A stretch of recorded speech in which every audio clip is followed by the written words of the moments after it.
রোজা শুধু পানাহার বর্জনের নাম নয়, মিথ্যা ও পাপাচার সম্পূর্ণরূপে পরিহার করতে হবে।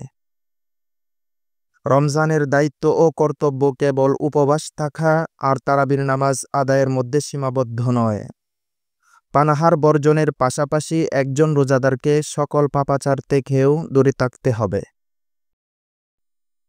যেসব কাজকর্ম মাহে রমজানের বাহিরে নাজায়েজ এবং হারাম, সেসব যদি আমরা পরিহার না করি, তাহলে এ উপবাস ব্রত পালন আমাদের জন্য কোনো সুফল বয়ে আনবে না।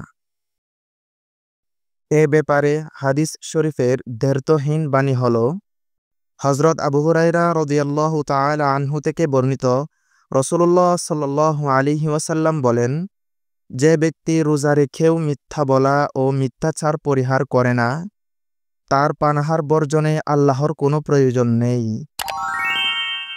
পরিতাপের বিষয় হল, আমাদের সমাজে মাহে রমজানেও সুদ, ঘুষ, মিথ্যাচার, ধোঁকাবাজি, জুলুম, অত্যাচার, ব্যবসায় ভেজাল প্রদান, দ্রব্যমূল্য বাড়িয়ে দেয়া, পরস্পরে হিংসা বিদ্বেষ, গীবত, ঝগড়া বিবাদ ইত্যাদি চলতে থাকে।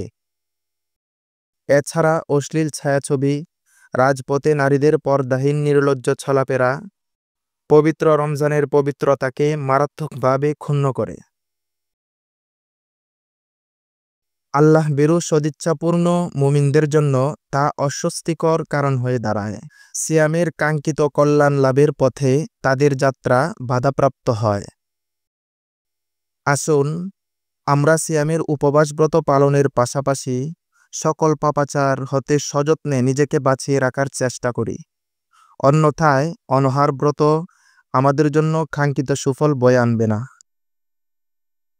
আল্লাহ তাআলা আমাদেরকে উক্ত হাদিসের উপর আমল করার তৌফিক দিন।